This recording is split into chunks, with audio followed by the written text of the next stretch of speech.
Hello everyone, my name is Joe and welcome to a short edition of Joe's Technology. Today I'm unboxing a GPU, a graphics processing unit, and in this case it's from ZOTAC.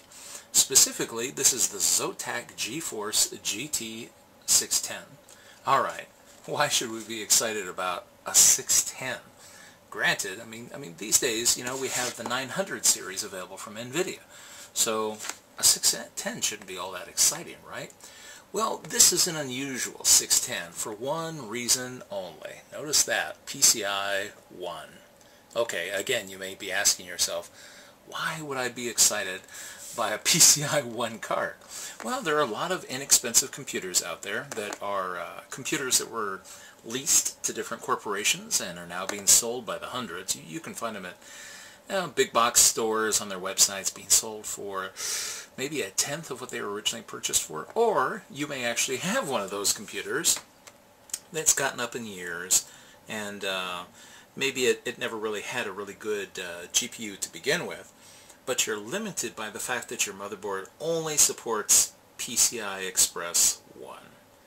That's what this card is for, is upgrading an older computer so that it can have semi-decent graphics. This is not state-of-the-art, this is not top-of-the-line, but it takes a computer that otherwise might be relegated to sitting in a corner and be seen as worthless well, if you're a gamer, to one that has passable gameplay. And so that's where these GPUs come in handy. As you can see, it supports DirectX 11 and has a gigabyte of memory and will support OpenGL 4.2. And most importantly, and this is interesting to start seeing these on these cards. You'll notice, I don't know if you can read this on the video, but here, let me try and hold it as steady as I can, and hopefully it's not too fuzzy this time.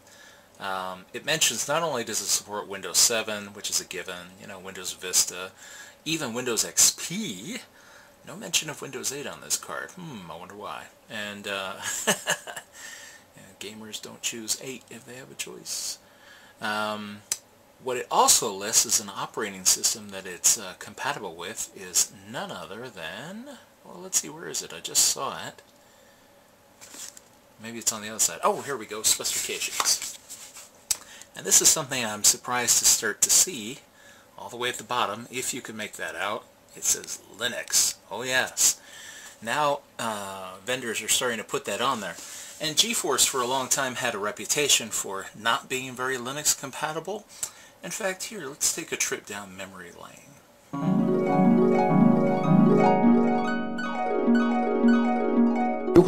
Oh, no, you haven't. Okay. Short backstory on the, so to explain my question is like, I got myself 2 years ago a laptop that had 2 graphic cards. It had an Intel and an NVIDIA, and it had the famous Optimus chip that was difficult to operate from Linux. And I saw at the beginning, I was like expecting to get support at some point, and it was kind of difficult at the beginning, and full support came something like a half a year ago with one project that's on GitHub that's working pretty nice. But what I saw that at some point I was kind of expecting that maybe NVIDIA would kind of chip in and do something for it. And they said flat out, no, we're not doing any support. And I was like, well, we're playing in the same sandbox. Why can't we be nice to each other? It's like things like this that we cannot have the hardware producers think about the other stuff as well, because they're like hard set on that you cannot really cooperate with them on this. It's like what's your comment on this, that kind of situation? I know exactly what you're talking about, and I'm very happy to say that it's the exception rather than the rule. And I'm also happy to very publicly point out that NVIDIA has been one of the worst trouble spots we've had with hardware manufacturers. And that is really sad, because NVIDIA tries to sell chips, a lot of chips, into the Android market. And NVIDIA has been the single worst company we've ever dealt with. So NVIDIA, fuck you.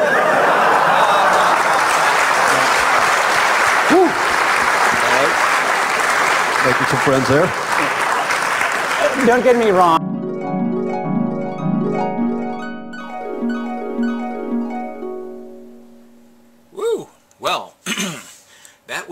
why we have support for from NVIDIA now. Linus doesn't mince any words, but thanks to his comments and getting attention, we all get to enjoy our GPUs in the Linux environment now. So, in fact, that's exactly what I'm going to be using this for. I've got an old Dell Inspiron, in fact you see it here in the background, and it's got a PCI-E motherboard. So it's going to receive this card and it's going to become a Steam box. To heck with that Windows Vista that it came with. It's going to get wiped out and it's going to sit in the living room and play video games. And as old as this computer is, it's more powerful and will have better graphics than what you'll find in many current generating consoles. PCs are just much more powerful. Alright, so let's get to the unboxing. Let's see, we have our little plastic tab here at the top. By the way, this is a cheap card. If you're thinking to yourself, wow, I would like to upgrade my card. I mean, prices are going to vary, but when I bought this is about $50 for a 1 gigabyte card that will fit an old computer. So like I said, it takes a machine that otherwise would not be useful, not as a gaming machine, and restores value to it. Alright, so I've got the, well, I thought I did. Good grief, this ZOTAC makes this pretty interesting to get into. Come on, ZOTAC. Oh. Alright, let me compliment ZOTAC's packaging. I thought I had that sliced through. Oh, I do. What else is there? Maybe it's got a little tongue. Yeah, it sure does. There's a little tongue in here that... Oh, I wanted to keep my box. Oh well. Out you come. Kicking and screaming. Oh boy. ZOTAC, come on. Alright, well, ZOTAC wins today's prize for packaging that's really hard to get into. Oh, look at that. There we go. And it finally comes out. Now the box is all shredded. Alright, well. So what do we have inside? ZOTAC, of course, will include your typical driver CD. The caveat with these is that the drivers change so often, so frequently, that normally I never use these. It's useful if you don't have internet access, but if you have a connection to the internet, might as well just download the latest drivers. And it looks like ZOTAC even included a case badge. So if you wanted to, you could put a nice shiny ZOTAC sticker saying, hey, I've got ZOTAC! Let's see what else we have. ZOTAC Boost Premium, blah blah blah. Oh, it's advertisements for various different software. Nothing I care about. Okay, a nice little extended warranty. Boy, this is a thick warranty manual. This is the problem with lawyers. Oh, well, that's right. It's also in several languages, so that contributes to the thickness. Let's see, here we go. ZOTAC graphics. So here's the actual user's manual. Emissions notice. Yeah, a little bits about how to hook it up with cabling and whatnot.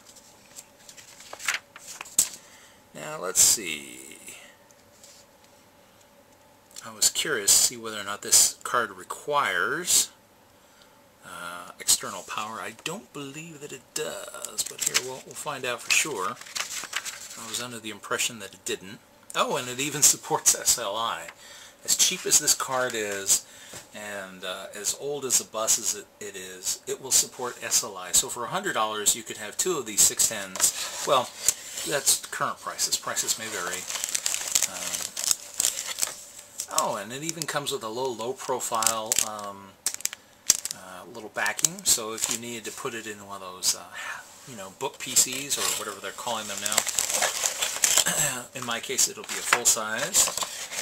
Oh, and it comes with a couple of them, so you can choose whichever one you want based on which video ports you needed to have available. And then finally, we have the card itself.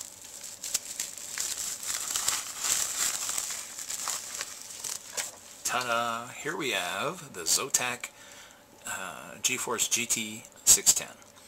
So, as I mentioned, this is a 1 gigabyte card. Let's see, it doesn't require any external power, so it's powered entirely off of your PCI bus. The manufacturer recommends having at least a 300 watt power supply for this particular card, and you know, you're going to be limited by the fact that it's PCI-E version 1, but you're able to get GeForce GT 610 capabilities into a very old computer. I think, let's see, maybe I should look this up, but I believe this thing comes around with 46 CUDA cores, I think. something like that. So with, oh, and then on the back, this is the important part. Here are the ports. Now, as you can see, the 9-pin video, the regular analog, or I mean the VGA, is on a cable, and that's where those little half-height backplates come in, so that you can unscrew it and move it if you wanted to. But we also have HDMI and DVI. So this video card has all the connectors. Even if you were just going to use this as, say, a desktop video and you weren't planning on playing any video games, this would allow you to support multiple monitors off of a single GPU. So this might also be good as an upgrade if you wanted to. You know, I have some friends that all they do is desktop publishing. You know, I have a friend of mine who's a writer, and so, you know, she just needs to have a couple of screens and type her stuff up. This would be a nice, inexpensive card for her to be able to type up her novels and whatnot and have multiple screens while having only one card to deal with. But it also makes a good little GPU for gaming. In fact, in a future video, I'll demonstrate some of the gaming performance of the ZOTAC GeForce GT 610. Okay, well, this has been it for the unboxing for, well, the GeForce GT 610 from ZOTAC. Enjoy, and see you next time.